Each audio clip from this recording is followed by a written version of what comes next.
When an electric car slows down, the motor that drives it runs backward.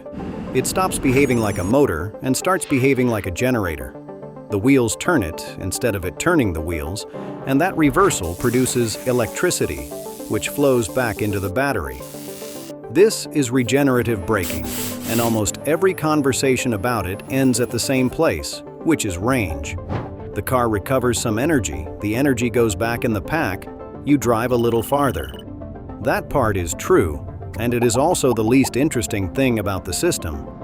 The number people quote for energy recovery is somewhere between 60 and 70% of the kinetic energy in a given stop, though what actually reaches the battery over a full drive is closer to 15 or 30%, depending on how and where you drive. In stop-and-go city traffic, where you are braking constantly and rarely from high speed, the system is in its element.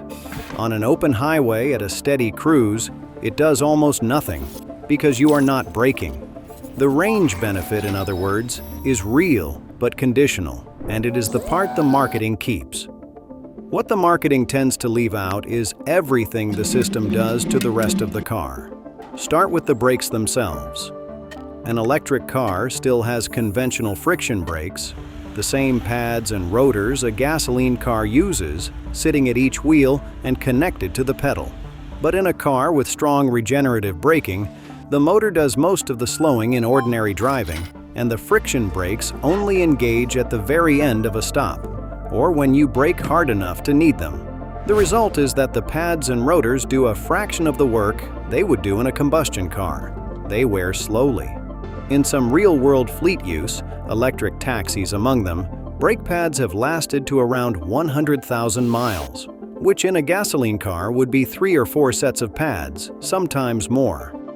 That changes the maintenance arithmetic of owning the car in a quiet way that most owners never quite notice.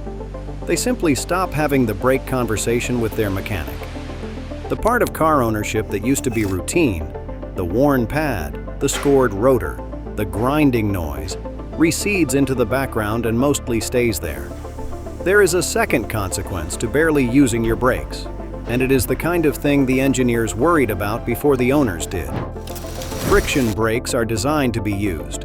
The pads sweep the rotor clean, scrub off the thin film of rust that iron grows overnight, keep the surfaces mated. A brake that almost never engages can develop surface rust on the rotor, or the pad material can glaze over, and in humid or snowy climates this happens faster. So the cars that are gentlest on their brakes are also the ones most likely to need an inspection for a problem that has nothing to do with wear and everything to do with disuse. It is a genuinely odd inversion. The brake outlasts the car and still needs looking after, for the opposite of the usual reason. Now consider the dust. Every time a friction brake clamps down, it grinds a small amount of material off the pad and the rotor, and that material becomes airborne. Brake dust is not a trivial pollutant. It is rich in copper and other metals, and the fine fraction of it, the particles small enough to stay suspended in the air and travel, is the kind that lodges in lungs. There is research suggesting brake dust can be more harmful to lung cells than an equivalent amount of diesel soot. In a dense city where thousands of cars are braking on every block, this is a constant, invisible contribution to the air people are breathing. Because regenerative braking does so much of the slowing without touching the pads, it cuts that dust dramatically. One study across European cities, London and Milan and Barcelona among them, found that battery electric cars produced around 83% less brake dust than comparable combustion cars. Other work looking specifically at urban driving put the reduction at roughly 2/3. The figures vary because the driving varies, but the direction is consistent and the size of the effect is large. This matters more than it sounds, because as tailpipes have gotten cleaner over the last 2 decades, the non-exhaust emissions, the brake dust, and the tire wear have become a larger share of what cars actually put into the air. Regenerative braking happens to address 1/2 of that problem as a side effect of trying to save energy. There is a complication worth stating plainly here, because the picture is not entirely one-sided. Electric cars are heavy. The battery pack adds hundreds of pounds, and a heavier car is harder on its tires, and when it does brake with friction, harder on its brakes. Researchers who have measured this carefully find that regenerative braking more than makes up for the added weight when it comes to brake dust. So the electric car still comes out ahead. But the advantage depends on the car actually using regen, which depends on the driving. The same studies tend to find that the benefit holds as long as a meaningful share of the driving, somewhere around 15%, happens in city conditions where the braking is. A car that only ever runs empty highways at a constant speed sees less of every benefit on this list, the dust included. Then there is the way the car drives, which is the benefit owners feel most directly, even though it never appears in a brochure as a benefit. Strong regenerative braking enables what is called one-pedal driving. You press the accelerator to speed up, and when you lift your foot, the regen slows you firmly enough that in most ordinary situations, you never touch the brake pedal at all. The car slows as you ease off and creeps to a near stop, and you have driven a mile in traffic using one foot and one pedal. People who have not tried it tend to assume it would feel unnatural. For the first few days, it does. There is a specific moment, rolling slowly into a parking space, where your instinct is to coast, and the car instead wants a feather of pressure on the accelerator, and that moment feels wrong until it doesn't.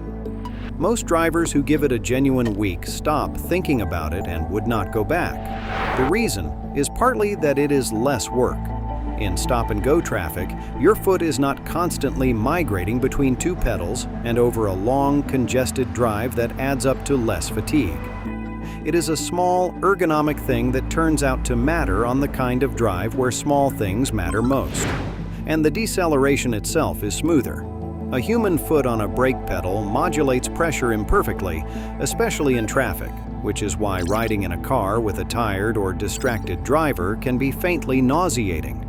Regenerative braking, governed by software rather than ankle, tends to slow the car in a more even, more predictable curve. Passengers notice it before they can name it. The ride is just calmer.